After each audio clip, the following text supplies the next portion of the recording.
On the corner of Batley and State Street, right here in Henry's Model T District.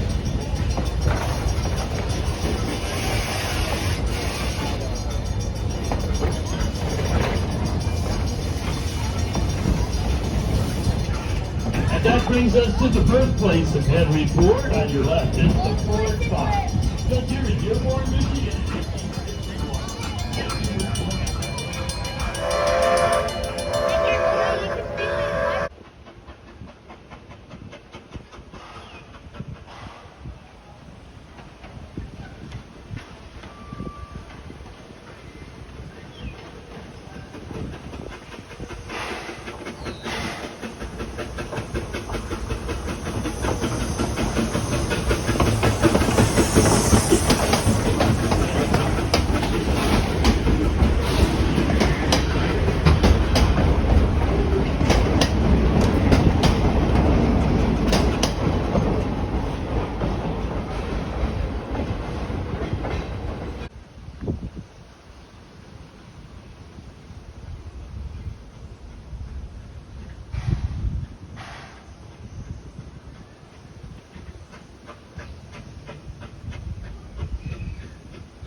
smoking, eating, or drinking anything but water aboard the Greenfield Village Railroad.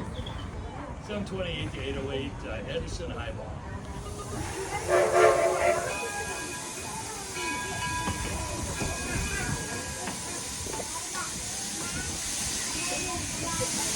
And as we continue on now through Railroad Junction, we're about to pass the historic Smiths Creek Depot. Originally built in 1858 in Smiths Creek, Michigan, about 8.5 miles southwest of Port Huron. Where as a boy, Thomas Edison worked for the Grand Trunk Railroad, selling treats and newspapers along the way from Port Huron to Detroit and back again.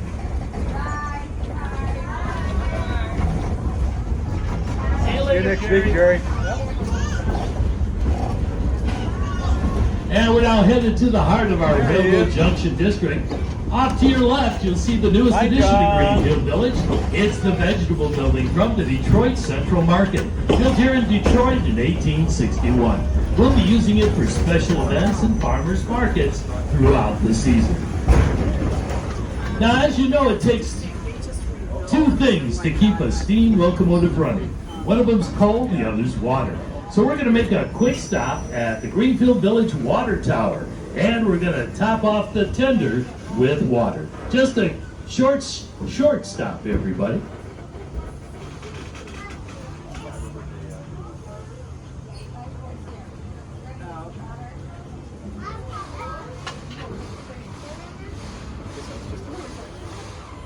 I almost forgot all about this.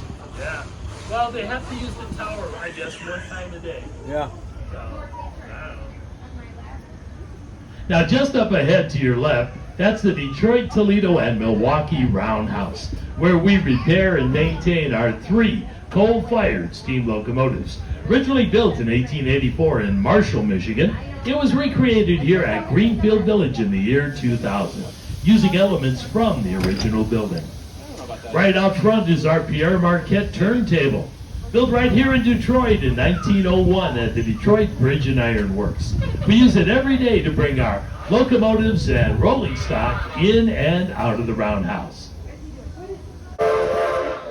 Okay, the 2 toots of the whistle means we're back on our way. We've topped off the tender, and off we go. Again, please stay seated while the train's in motion. Keep those arms, legs, and heads inside the rail car at all times.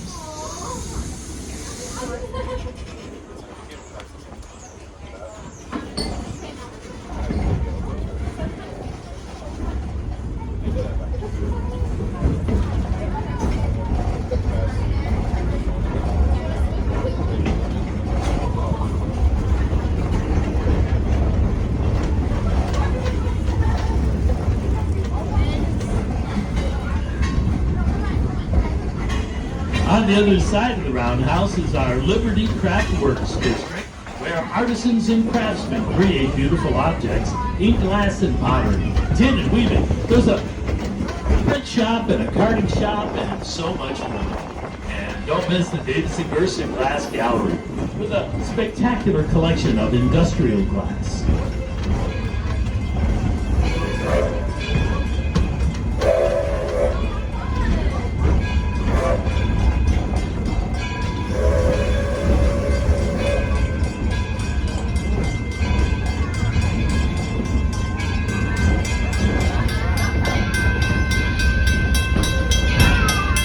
We're now entering our working farms district, and just beyond the red cider mill is the Firestone Farm, the birthplace of Harvey Firestone, Henry Ford's great friend and the founder of the Firestone Tire and Rubber Company of Akron, Ohio.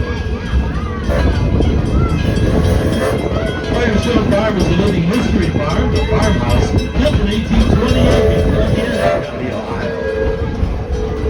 And stop by the barn today, check out the new arrivals.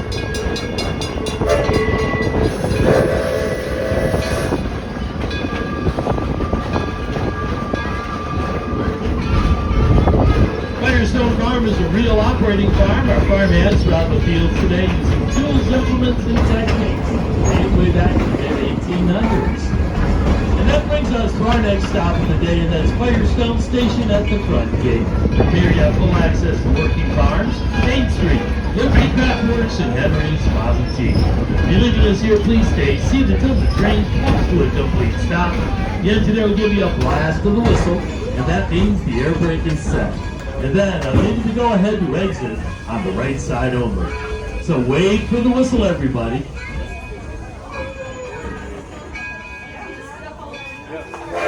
And there's the whistle. Thomas A. Edison, coal-fired steam locomotive pulling the train, and I'm Mike, your conductor. Now, for the safety of our younger riders, we ask that the adults with them place themselves on the outside of the row. If that's not practical, please make sure they're held or easily within your reach. And please stay seated while the train's in motion. Keep those arms and legs, and especially your heads, inside the rail car at all times. Please refrain from smoking, eating, or drinking anything but water aboard the GreenField Village Railroad. 728 to 808 Edison, eyeball.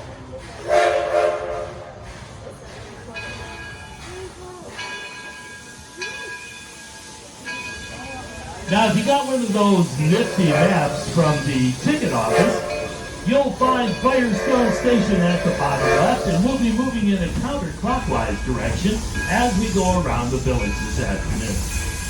As you know, GreenField Village is divided into 7 districts. Our first is Henry's Model T, where you can get a ride on a genuine Ford Model T car at the loading dock on the corner of Bagley and State Street, right here in Henry's Model T district. And that brings us to the birthplace of Henry Ford. On your left, it's the Ford Farm, built here in Dearborn, Michigan in 1861. Henry was born in that white farmhouse in July of 1863 and lived there with his parents and 5 brothers and sisters. And you'll notice our herd of merino sheep in the pastures today. Freshly shorn sheep, I must say. They were a cash crop at the original Firestone Farm. Up next, it's our Main Street district. Here you'll find the Wright Brothers home and the Wright Cycle Shop, the birthplace of aviation. Across the street, it's the Cohen Millinery Shop for fashionable new hat ladies. And be sure to take a spin on our 1913 Herschel Spilman Carousel. And don't forget, smack dab in the middle of Main Street, it's the center of the known universe. Of course, I'm talking about the frozen custard stand. It's like the best ice cream ever.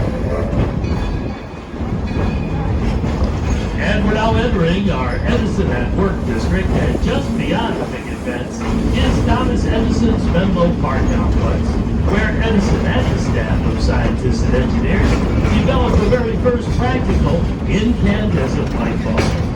The Menlo Park complex is America's first research and development lab, responsible for such innovations as the microphone, the phonograph, and over 800 other patents.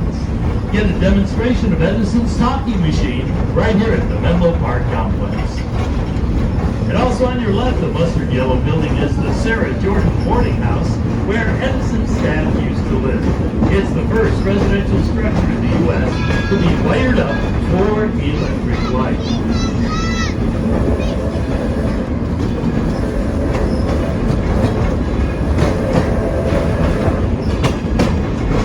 And we're now approaching the gateway to our Purchase and Parlors district. That's the Ackley Covered Bridge from 1832 in Pennsylvania.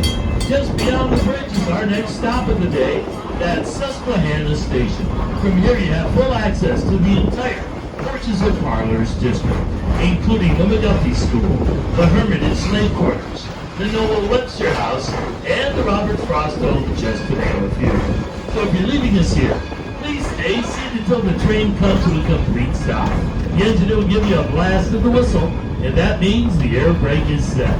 And then they'll give you the go-ahead to exit on the left side only. So please stay seated, everybody, till you hear the whistle blow.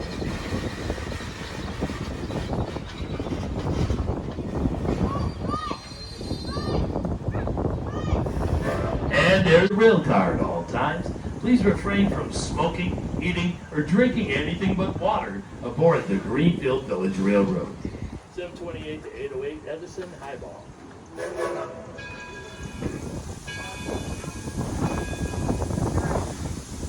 And as we continue on now through the Porches and Parlors district, we're now passing the historic Susquehanna Plantation, built in 1825 in St. Mary's County, Maryland.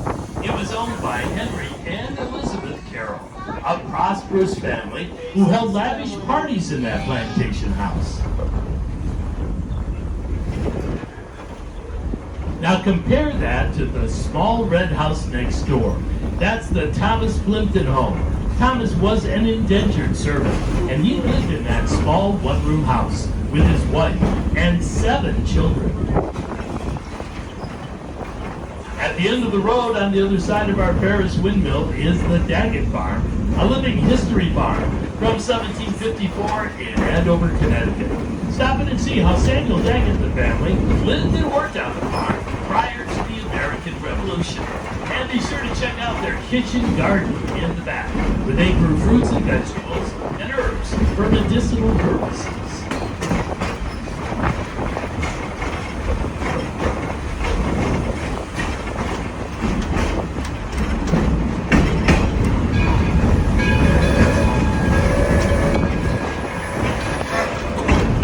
And we're now passing our new horse paddock down here at Hawthorne Glade. When our horses need a day off, this is where we bring it. The locomotive at the head of our train today is the Thomas A. Edison.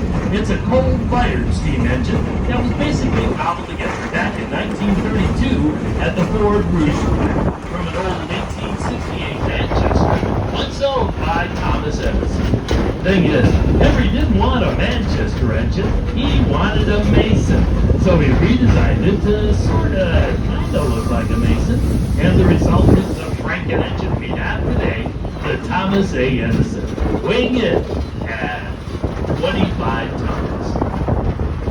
So now, folks, let's take a moment to sit back and relax and enjoy the sights and sounds of railroading, as it was in the late 1800s and early 1900s.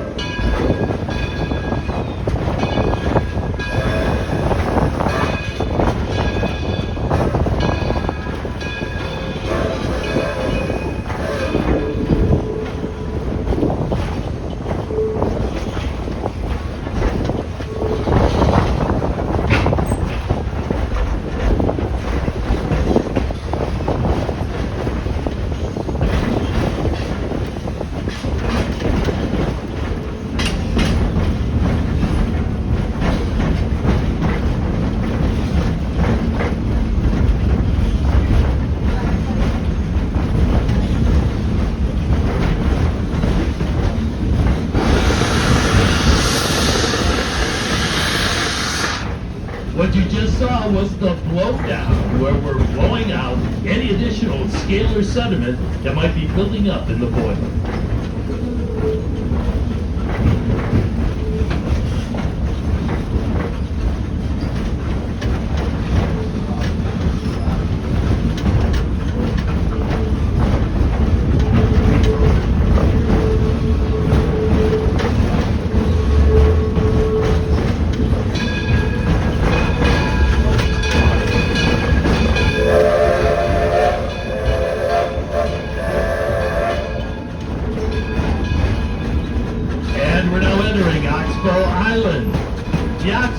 An 11-acre wetland restoration project, one of the largest in southeastern Michigan. Hundreds of trees have been planted, and the waterways cleaned and cleared. And wildlife has returned with a herd of deer, and many smaller animals as well, like rabbits, squirrels, and turtles. Birds too, like green and blue heron, egrets, and Canada geese, and a big flock of wild turkeys. You'll see a lot of those turtles and birds over on the river that's on your right.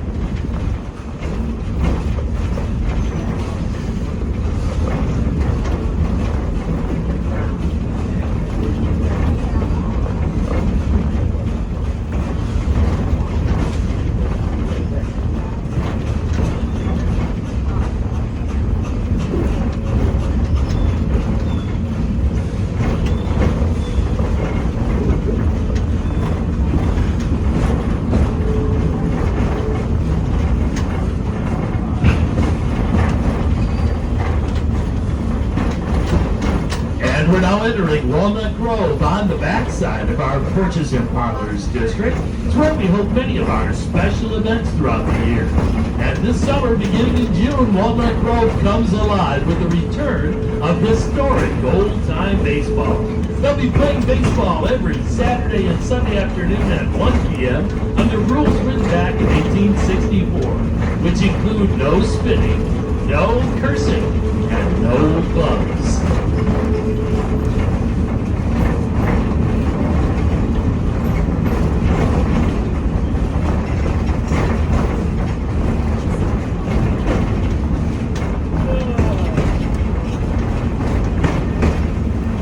On your left, it's the Henry Ford Academy.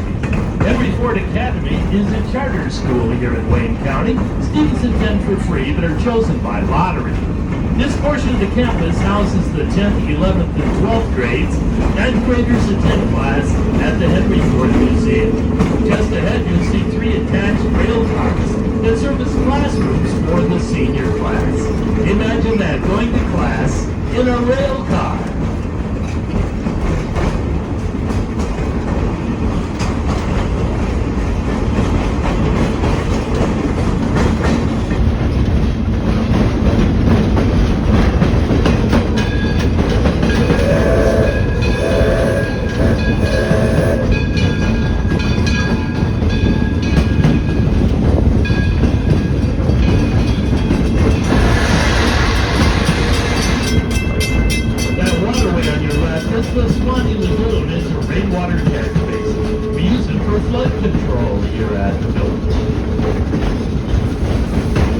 Also on your left, at the top of the hill, a popular wedding spot.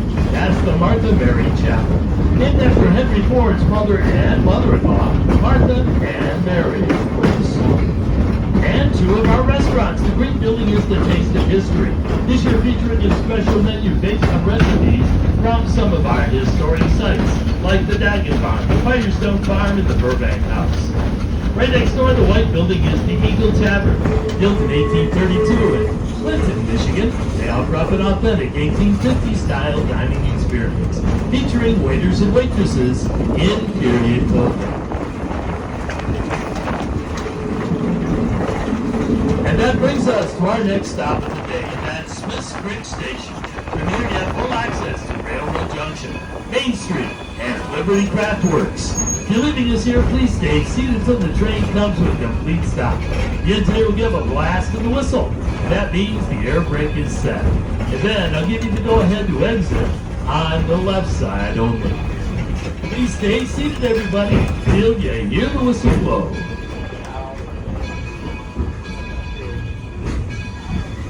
We're still moving. Wait for the whistle, everyone.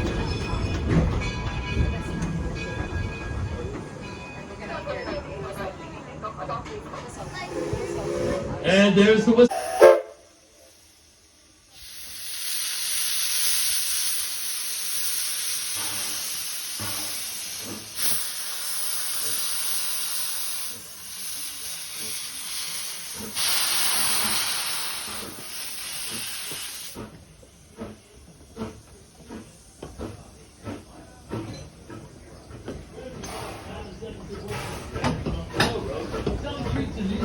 Along the way from Port Huron to Detroit and back again.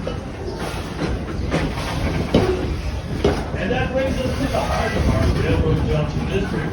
All the way out to your left, though, is the newest addition to GreenField Building. It's our new vegetable building from the Detroit Central Market, built in Detroit way back in 1861. We'll be using it as a farmer's.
now coming into 94 is Mountain Tea District.